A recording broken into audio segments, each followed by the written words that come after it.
I'm so glad you could join me for a quiet moment in the garden today.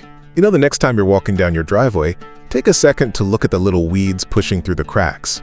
One of those plants might actually be a more powerful tool against drug-resistant bacteria than some of the prescriptions we rely on today. It sounds like a bold claim, doesn't it?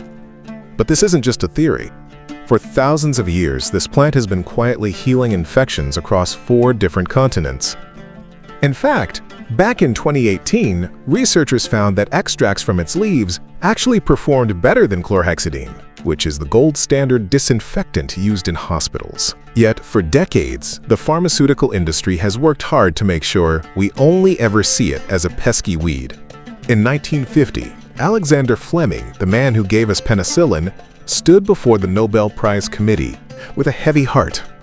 He warned us that bacteria would eventually learn how to outsmart our medicine. Sadly, he was right. As we sit here in 2024, more than 1 million people lose their lives every year to infections that antibiotics simply can't touch anymore. Deaths from MRSA have more than doubled since 1990, jumping from 57,000 to 130,000 annually. According to The Lancet, by the year 2050, these superbugs could kill 39 million people. That's more than the toll of cancer and heart disease combined in some parts of the world. But the help we need is literally growing right under our feet. This is Asterix bidens pilosa. It's a plant that traditional healers have never stopped using, even if modern medicine doesn't want to write a prescription for it. When Spanish explorers arrived in the Americas back in the 16th century, they saw something incredible. Indigenous communities across Mexico and Central and South America were treating wounds, stomach issues, and fevers with a plant they had been tending for generations.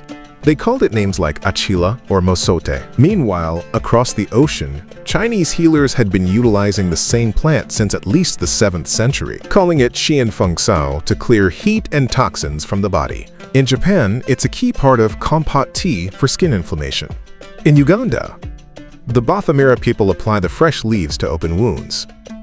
And in Vietnam, it was so vital for nourishment and healing during the war that they called it the soldier vegetable.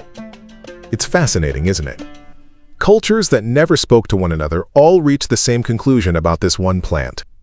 In 2014, scientists in Brazil decided to put Biden's pilosa asterix to the test against one of the scariest threats in medicine: oxacillin-resistant Staphylococcus aureus. These are the hospital superbugs that take people's lives when they are at their most vulnerable.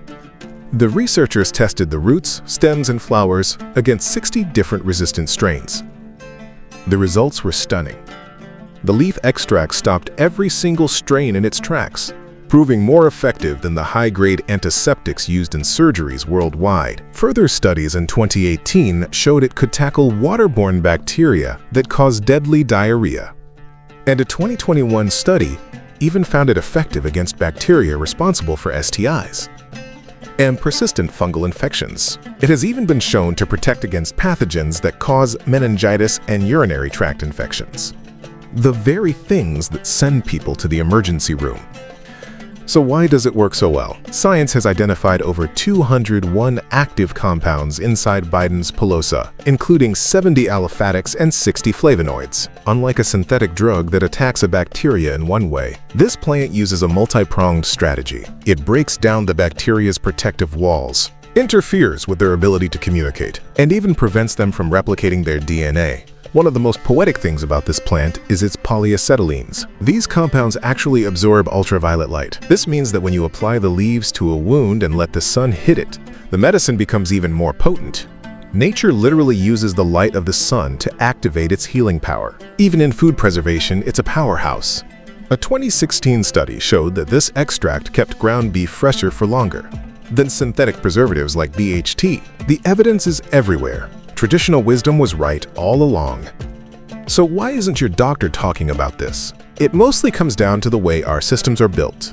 You can't put a patent on a wild plant. Pharmaceutical companies spend hundreds of millions developing drugs. And they prefer chronic medications that people have to take every day for years. An antibiotic you only take for a week isn't nearly as profitable because the clinical pipeline is drying up, with only 27 new antibiotics currently in development. We find ourselves in a crisis of access while this broad-spectrum healer grows in every garden. The numbers are sobering. By 2050, we could see 169 million deaths from resistant infections. Yet Biden's pilosa is accessible, free, and grows abundantly in the very places where medicine is hardest to find. Most people treat this plant as an enemy. Homeowners associations ban it, and chemical companies sell poisons to kill it. But it survives because it is resilient. It grows 30 to 100 centimeters tall with bright green serrated leaves and small yellow flowers. You've likely seen its seeds, those thin black needles with little hooks that hitch a ride on your socks or your dog's fur. That's how it travels the world. If you want to find it, look for those compound leaves and the hitchhiker seeds. If you harvest it, make sure you're in a clean area away from roads. Historically, people have eaten the young leaves like spinach or dried them for tea. A simple traditional decoction involves simmering a teaspoon or two of the dried plant in water for about 15 minutes. Now, I'm not a doctor, and this isn't medical advice. It's simply an observation that for 4,000 years, humanity has had a partner in this plant, one that we've recently tried to forget, while the modern world calls it a weed. The history of our ancestors tells a very different story. I'd love to hear from you. Have you seen Biden's pilosa asterisk growing in your neighborhood? Or perhaps you have your own stories of traditional plants that the modern world has overlooked? Let's start a conversation in the comments below. Until next time, take care of yourself and your garden. Goodbye for now.